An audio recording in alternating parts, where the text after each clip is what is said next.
All right, good morning. Well, now, of course, the cat's going to... Thank you, Cece. Can you move? All right, anyway. Where was I? Freaking animals. So, it's morning after, and putting together the video now, and I figure maybe I should start doing this little recap thing. Well, pre-cap? I don't know. This will be the preview of the video, but it's a recap of the night. Yep, so I went down to 411 Motor Speedway for the JT Kerr Memorial 19th annual, 12th annual, I don't know. They've done it a lot of years. And by all accounts, the last ever JT Kerr Memorial at 411 Speedway. Because all indications point to the track running maybe one more race, and then it's gone. But we've said that before, but we'll see. First time taking the street stock out, and it was fun. It was exciting. It was a lot of work. Let's see here. I'll go ahead and throw up my Fitbit logging from yesterday. Because I pretty much started first thing in the morning, loading the car and buttoning it up and finishing the last bit of details on it. And then, of course, the only time my heart rate dipped was the hour and 45-minute drive to the track. And then once I was at the track, man, it was game on. So my heart rate was through the roof the whole day. So, and it was, 95 degrees and it was hot. So what did I learn? Well, first of all, the car drives nothing like the Classic. Oh, dang it. Quick pause. Amazon is here. Let me go see what they're delivering. It was my Amazon auto renew for my home AC filters, which by the way is a great thing. If you're like me and forget to do that, having it just set to auto order every 3 months or whatever the filter says you need to replace it is a great way to know that it's time. The street stock drives nothing like the Classic. Keeping in mind that in the Classic I had a turbo 350 transmission, which means I had a big old heavy torque converter on there, and I had a 2-barrel carburetor running a mix of pump and 110 on my sealed 602 crate. And now I'm running a 4-barrel E85 with an MSD ignition. I had to have an HEI on the Classic about per rules, but now I've got a full MSD ignition. It came with the car with a 6,500 RPM rev limiter set on it, which was good because last night I hit that several times, and I'll explain that in a second. And so the car was peppy. I was shocked by how peppy it is, and I can't wait. I haven't looked at the telemetry yet from the GoPro to see just how fast I was going. It felt like I wasn't even moving, and suddenly I was on the rev limiter, and I'm like, why is my car not going anymore? I look down at the tach, and I'm at 6,500, just bouncing off the chip. Like, okay. But that was happening way too often, and granted, in hot laps qualifying, I was definitely spinning because I was more aware of it and was feathering the throttle more during the feature, and it wasn't doing it as bad. But I'm just used to, in the old setup in the Classic, I just mashed the pedal to the floor, and for the most part, I didn't have to worry, and it never even hardly ever got above 6,000 RPM. But yeah, no, not now, man. It just broke that direct drive transmission. It just goes straight up. But it does lead me to believe that the gear in the car, which I was told by the seller, he didn't know what gear it was, but he knew it was real short, and he said 411 is really the only track it will run on. And even at 411, despite the fact I was spinning, I still was running out of gear. Nobody's running a 650. So now, before I can even run at any of the bigger, faster tracks like Smoky or I-75 or Tazzle, or if I want to go down to Cherokee or any of them, I've got to have a different gear in there. So I'm probably going to go for a 600 gear. That seems to be like the middle of the road best gear. Some tracks maybe a little taller for go to a 583 for the bigger tracks. Like Smoky, I may want a 583, but for the most part, a 600 should do the trick, because again, on the sealed 602, anything above like 6,200, you're not really making any power at that range anyway. And at 6,500, it'll start floating the valves. So, because we can only have valve springs that are so strong per the sealed crate rules. When I was out there for hot lap qualifying, my tire pressure was at a whopping 9 pounds. I think I said it last night when I did a little recap in between, but I'll say it again now. So yeah, don't forget to check your stupid tire pressures. But again, I'm a one-man show, so sometimes just things like that get lost, get forgotten. I haven't scaled it yet. I have no idea even what my stagger was on the tires. These are the tires that were on the car when I bought it. So who knows, right? I just wanted to go out there and turn some laps, and that's what I did. And I made sure everything was buttoned up properly from my the last few weeks of working on it. And it was. Nothing fell apart. I didn't wreck. I didn't even spin. I came close several times, but I did not spin. I caused no cautions. As a matter of fact, the street stocks were the only caution-free race of the night. So go us. Yeah, so started 7th, finished 7th. I'll put the lap times up at the end of the video, but overall a fun night. So next plan is supposed to be Smoky Mountain coming up this Saturday, but if I don't get a taller gear in there, there's no chance, because I'll just be puttering around on the bottom of the racetrack, not being able to go with a 650 gear. I'll just be tacking the red line the whole way around, so that'll be no fun. So that's the plan, and here's the video.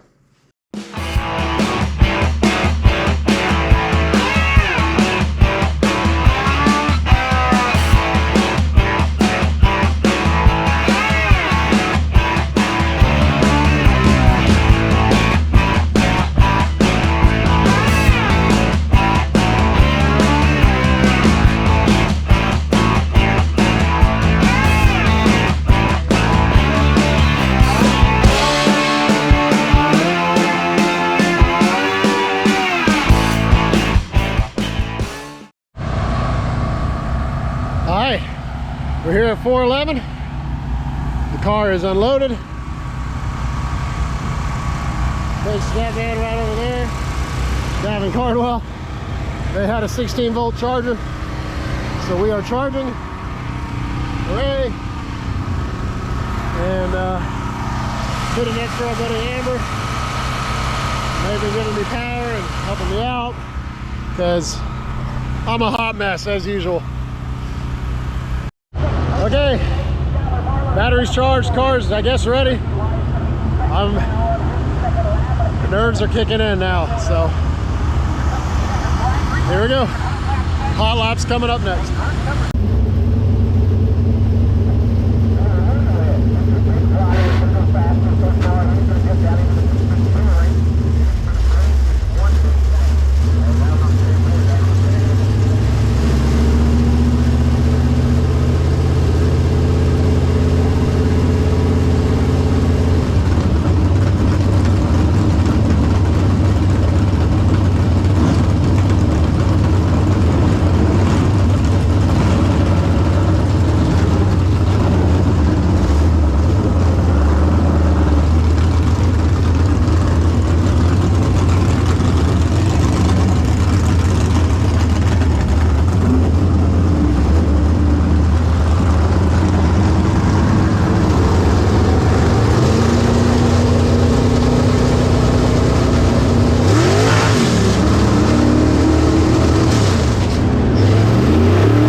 This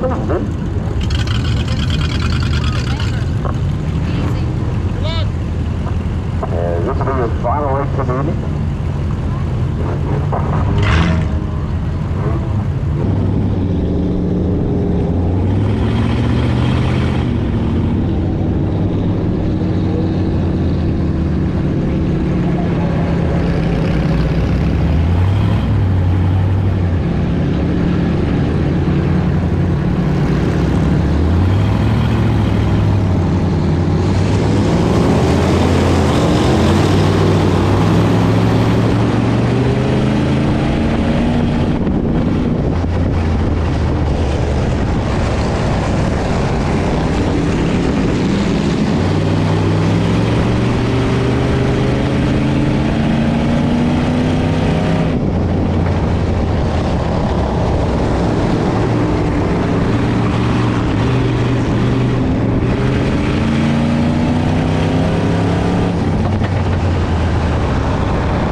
All right, so obviously in the video I already said that Amber got a migraine, so she didn't drive her car in the feature race. So Leanna here took it over. That was her first race.